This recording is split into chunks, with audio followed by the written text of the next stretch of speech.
তোকে এটা তো 500 গ্রাম প্লাস। আমাদের যা ধারণা এই বাগানটায় মন 50-এর কাছে ফল, এটা আনুমানিক ধারণা। রাহমাতুল্লাহি ওয়া বারাকাতুহু। প্রিয় দর্শকবৃন্দ, আঙ্গুর ফল টক। বাংলাদেশের মানুষের ধারণা ছিল দেশে উৎপাদিত আঙ্গুর ফল টক হবে, কিন্তু সেটাকে বিদ্যা আঙুল দেখিয়ে চুয়াডাঙ্গা জেলার জীবননগর থানার আন্দোলবাড়িয়া ইউনিয়নের পশ্চাডাঙ্গা গ্রামে ইদ্রিস ভাই সফল হয়েছে। তাই এই সফলের পিছনে কি কি কারণ আছে, সম্পূর্ণ তথ্যগুলো আমরা ভিডিওর মাধ্যমে তুলে ধরবো। আশা করি ভিডিওটা না টেনে আপনারা শেষ পর্যন্ত দেখবেন। তো চলুন শুরু করা যাক। আসসালামু আলাইকুম। ওয়ালাইকুম আসসালাম রহমতুল্লাহি। ভালো আছেন? জি আলহামদুলিল্লাহ। তো বাংলাদেশের মানুষের প্রথম ধারণা হলো বাংলাদেশে উৎপাদিত আঙ্গুর ফল টক হয়। এই সম্পর্কে যদি আপনি আমাদের অডিয়েন্সদের কিছু বলতেন। আসলে আমাদেরও ধারণা ছিল যে এমন টক হবে, কিসের থেকে কি হবে সেটাই কল্পনার বিষয় ছিল, এটা আশঙ্কার বিষয় ছিল। তা এখন মোটামুটি আল্লাহর মধ্যে সেই আশঙ্কা রেখে আমরা ধরেন রিস্ক নিয়ে ফসলটা চারা সংগ্রহ করেছি, করে নিজেরা বাণিজ্যিক ভাবে এগুলা লাগাইছি। তা এখন লাগানোর পরে ইনশাল্লাহ আল্লাহর রহমতে যা দেখছি বা পরিবেশ বুঝছি, টক না খুবই মিষ্টি, এবং বাজারে যে সমস্ত ফল আছে তার সাথে কোয়ালিফাই করে কোনো অংশে এটা কম নয়। আশা করি বাজার তুলনায় এই ফলটা আরো ভালো। আচ্ছা, আপনি এটা তো বাণিজ্যিক ভাবে করছেন, এটা বাণিজ্যিক ভাবে কত করে জমিতে করছেন? এই জমিটা আপনার 33% প্লাস, একটু উপরে হবে। তা বিঘা প্রতি আপনার কত পিস করে চারা লাগে? বিঘা প্রতি এগুলা 400 পিস। 400 পিস চারা লাগে। আচ্ছা, একটা মানুষের একটা ধারণা আছে যে বাংলাদেশে আঙ্গুর চাষ করতে হলে এই আঙ্গুর যখন আমরা চারাটা লাগাই, এই গোড়ায় বিভিন্ন মানুষ বলে যে ইট পাথর এইসব বিভিন্ন ধরনের মানে জিনিস দিয়ে লাগানো লাগে। এখন এই সম্পর্কে আপনি যে একটু অডিয়েন্সদের যদি ক্লিয়ার করতেন। আচ্ছা, খুব ভালো একটা প্রশ্ন করেছেন। এই যে আঙ্গুর ফলে অনেকে বলে যে শুটকির গুঁড়া, হাড়ের গুঁড়া, পাথরের কুচি, ইটের গুঁড়া, বালি, সিলেকশন বালি, নানান জিনিস লাগে। আসলে এগুলা একটা কুসংস্কার। আমরা প্র্যাকটিক্যালি বাস্তবতার সাথে যা দেখলাম, আমাদের এই যে চুয়াডাঙ্গা ডিস্ট্রিক্টের যে সমস্ত মাটি, এগুলো তো পাথরের কোনো বিন্দু মাত্র নাই। তা যে সমস্ত মাটি আছে এই সমস্ত মাটিতে তো খুব পারফেক্ট ফল, তো ওই সমস্ত না দিলে কোনো ব্যাপার না, বা দিতে হয় বলে আমার মনে হয় না। আপনি কিভাবে লাগিয়েছিলেন?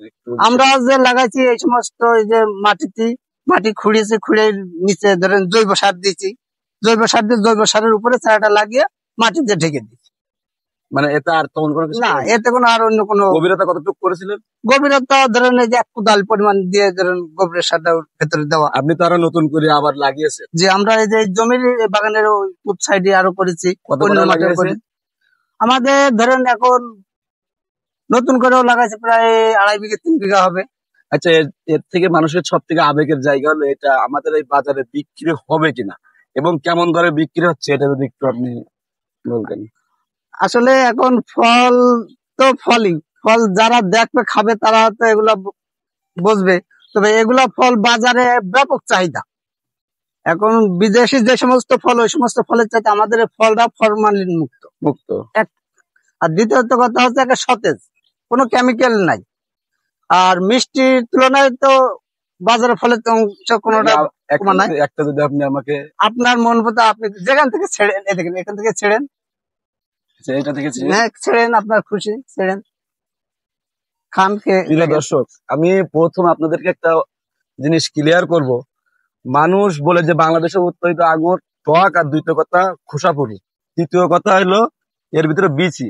কিন্তু আমি আপনাদেরকে এই জিনিসটা ক্লিয়ার করি। প্রথম দেখেন এর খোসাটা অনেক হালকা, দ্বিতীয় কথা এর ভিতরে দেখেন কোনো বিচি নাই, এবং তৃতীয় কথা দেখেন এতে কি পর্যাপ্ত পরিমাণে রস, এবং চতুর্থ কথা হলো এটা মিষ্টি কিনা। খান, খেয়ে দেখেন। প্রিয় দর্শকবৃন্দ, অনেকেই বলবে যে ক্যামেরার সামনে এটা বানিয়ে বলে, এরকম অনেক হয়, অনেকে কমেন্ট করেন, কিন্তু সেই দিক দিয়ে আমি বলবো যে এই আঙুর বিন্দুমাত্র টক নেই।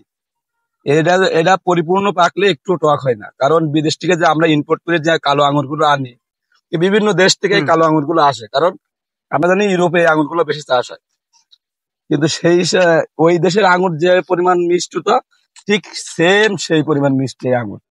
তো প্রিয় দর্শক, আমরা একটু হেঁটে হেঁটে আপনাদেরকে দেখাই, আসেন আপনারা দেখেন। এবং ভাই, এই থুকাগুলা আপনার আনুমানিক কেমন ওজন হবে?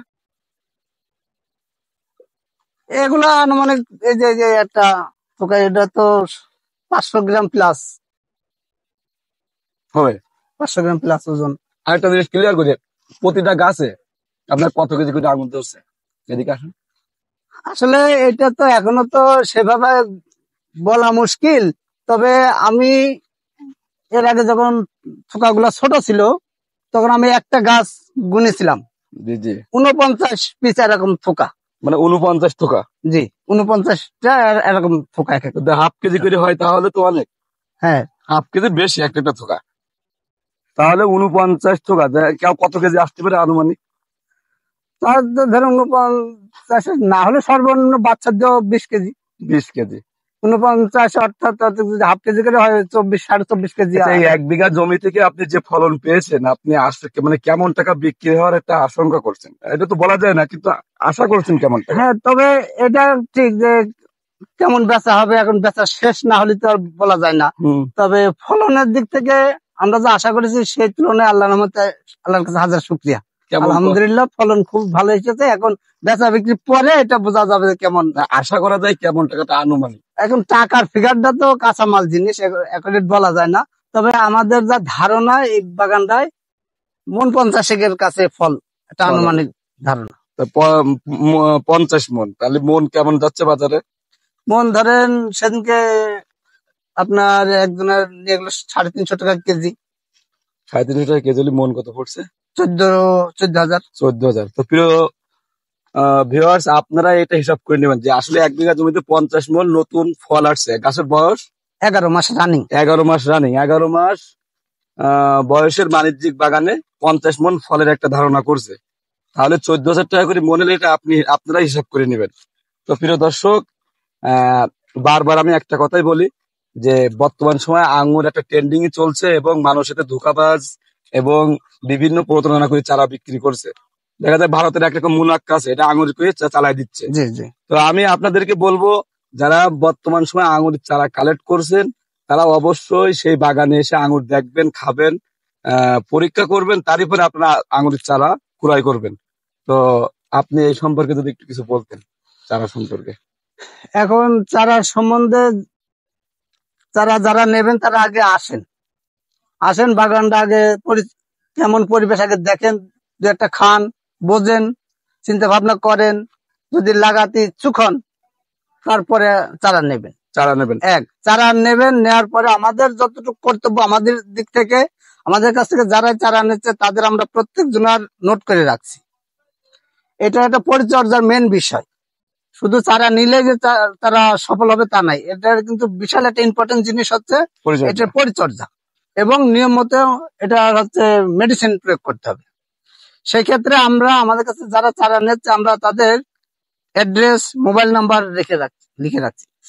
এর পরবর্তী স্টেপে আমরা যখন এর কার্যক্রম করব তখন তাদের আমরা কল করব যে আমরা এই বাগানে এইভাবে কাজ করছি, আপনারা দেখে যান, দেখে আপনাদের বাগানটা এইভাবে করবেন।